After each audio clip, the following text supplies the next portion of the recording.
Quem eram os gibeonitas na Bíblia? Os gibeonitas eram os habitantes da cidade de Gibeão, ou Gibeon, uma antiga cidade cananeia localizada a aproximadamente 9 quilômetros a noroeste de Jerusalém.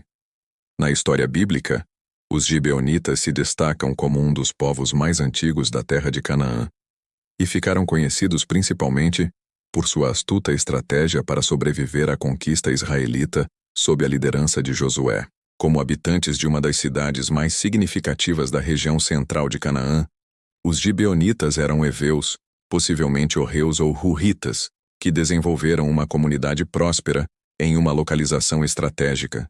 Gibeão não era apenas uma cidade isolada, mas fazia parte de uma confederação que incluía as cidades de Quefira, Berote e Kiriate-Jearim, formando uma aliança política e militar importante na região. A astúcia dos gibeonitas. O episódio mais famoso envolvendo os gibeonitas está registrado em Josué 9, onde eles demonstraram notável perspicácia política diante do avanço israelita. Após testemunharem a queda de Jericó e Ai, os gibeonitas compreenderam que não poderiam resistir militarmente ao exército de Josué. Em vez de enfrentar uma destruição certa, eles elaboraram um engenhoso plano de sobrevivência. Os gibeonitas enviaram uma delegação até Josué, mas não como embaixadores locais. Eles se apresentaram como viajantes de terras distantes, usando roupas gastas, sandálias remendadas e carregando pão mofado e odres de vinho rachados. Essa encenação tinha um propósito específico: fazer com que Josué acreditasse que eles vinham de muito longe e, portanto, não estavam incluídos na ordem divina de destruir todos os povos de Canaã. A estratégia funcionou perfeitamente.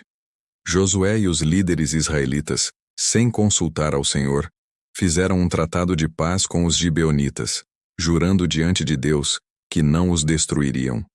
Somente 3 dias depois, descobriram que haviam sido enganados e que os gibeonitas eram, na verdade, seus vizinhos próximos. As consequências do tratado. Quando a verdade veio à tona, os israelitas se encontraram em uma situação delicada. Por um lado, haviam sido claramente enganados. Por outro lado, tinham jurado diante do Senhor, e quebrar um juramento feito em nome de Deus seria um pecado grave.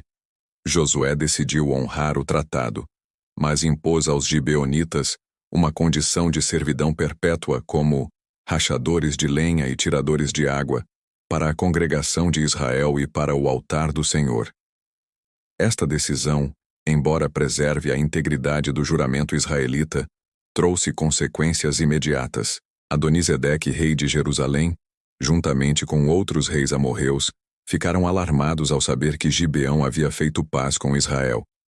Eles organizaram uma coalizão militar para atacar Gibeão como punição por sua traição aos povos cananeus. A Batalha de Bet-Horon. O ataque dos reis amorreus contra Gibeão precipitou um dos eventos mais memoráveis da conquista de Canaã, a Batalha de Bet-Horon. Os gibeonitas, agora aliados de Israel, enviaram mensageiros urgentes a Josué, pedindo socorro militar. Josué, honrando o tratado estabelecido, marchou toda a noite com seu exército desde Gilgal até Gibeão. A batalha resultou em uma vitória espetacular para Israel, marcada por 2 intervenções divinas extraordinárias.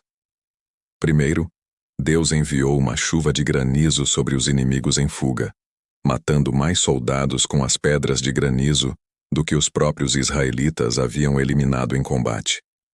Segundo, atendendo ao pedido de Josué, Deus fez o sol se deter no meio do céu, prolongando o dia para que a vitória fosse completa. A vida dos gibeonitas sob Israel. Após a conquista, quando as tribos israelitas dividiram a terra, Gibeão ficou dentro do território de Benjamim. Os gibeonitas mantiveram sua condição de servos, mas aparentemente desenvolveram uma relação estável com os israelitas. Evidências arqueológicas revelam que Gibeão parece ter sido um centro importante de produção de vinho, com o achado de dezenas cavidades escavadas na rocha que serviam como adegas, para armazenamento do vinho em temperatura controlada. A cidade também se destacou por seu impressionante sistema de abastecimento de água. Os gibeonitas construíram um grande tanque circular com 11 metros de diâmetro e 24 metros de profundidade, conectado por um túnel de 51 metros a uma cisterna que recebia a água de uma fonte externa. Este sistema engenhoso garantia água potável, mesmo durante cercos prolongados, demonstrando a habilidade técnica e o planejamento estratégico dos gibeonitas. Os gibeonitas perseguidos por Saul, a relação entre Israel e os gibeonitas nem sempre foi pacífica. Durante o reinado de Saul, ocorreu um episódio sombrio que trouxe consequências duradouras. Saul, movido aparentemente por zelo nacionalista ou intolerância étnica, promoveu um massacre contra muitos gibeonitas, violando assim o antigo tratado estabelecido por Josué. Esta violação do juramento trouxe julgamento divino sobre Israel na forma de uma fome que durou 3 anos durante o reinado de Davi. Quando Davi consultou ao Senhor sobre a causa da fome, foi informado de que ela resultava da culpa de sangue da casa do rei Saul pelos gibeonitas mortos. Para fazer expiação, os gibeonitas exigiram que 7 descendentes de Saul fossem entregues para execução. Davi atendeu ao pedido, poupando apenas Mefibosete por causa de seu juramento com Jonatas. Outros eventos históricos em Gibeão. Além dos episódios diretamente relacionados aos gibeonitas, a cidade de Gibeão foi palco de outros eventos significativos na história de Israel. Durante o período conturbado que se seguiu à morte de Saul, Gibeão testemunhou um trágico confronto militar que ficaria marcado na memória nacional. O famoso concurso entre 12 soldados de Abner, comandante das tropas de Isbosete, e 12 soldados de Joabe, comandante das tropas de Davi, ocorreu junto ao açude de Gibeão, embora este evento não tivesse relação direta com o povo gibeonita. O que deveria ter sido um combate representativo para decidir o conflito entre os dois grupos israelitas terminou em tragédia quando todos os 24 jovens morreram simultaneamente. Por causa desse acontecimento, o local recebeu o nome de Helkat Hazurim, que significa Campo das Espadas. Como a guerra pela representação não foi decisiva, Joabe perseguiu Abner através do Jordão, embora não tenha conseguido capturá-lo.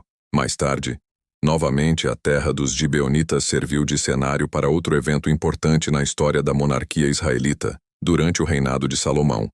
A Bíblia registra que o jovem rei foi ao lugar alto da cidade para oferecer sacrifícios ao Senhor. Ali, Deus apareceu a Salomão em sonho, oferecendo-lhe qualquer presente que desejasse. O rei Salomão respondeu ao Senhor pedindo sabedoria para governar o povo de Deus. Essa resposta agradou tanto ao Senhor que ele concedeu não apenas sabedoria incomparável, mas também riquezas e honra. 1 Reis 3:4, 2 Crônicas 1:13-6. Este lugar alto em Gibeão é mencionado outras vezes nas Escrituras, destacando sua importância como centro de adoração antes da construção do templo em Jerusalém. Setiel. O legado dos gibeonitas. A história dos gibeonitas oferece várias lições teológicas importantes. Primeiro, demonstra que a sabedoria humana, mesmo quando exercida com astúcia, deve ser submetida à orientação divina. Os líderes israelitas falharam ao não consultar a Deus antes de fazer o tratado. Segundo, revela a importância da fidelidade aos juramentos nos tempos veterotestamentários, mesmo quando feitos em circunstâncias desfavoráveis. Terceiro, mostra como Deus pode usar até mesmo o engano humano para cumprir seus propósitos soberanos. Durante o período pós-exílico, gibeonitas como Melatias participaram da reconstrução dos muros de Jerusalém sob Neemias, demonstrando sua integração contínua na comunidade israelita. Outros gibeonitas notáveis incluem Ismaías, descrito como valente entre os 30, indicando que alguns gibeonitas alcançaram posições de destaque militar em Israel.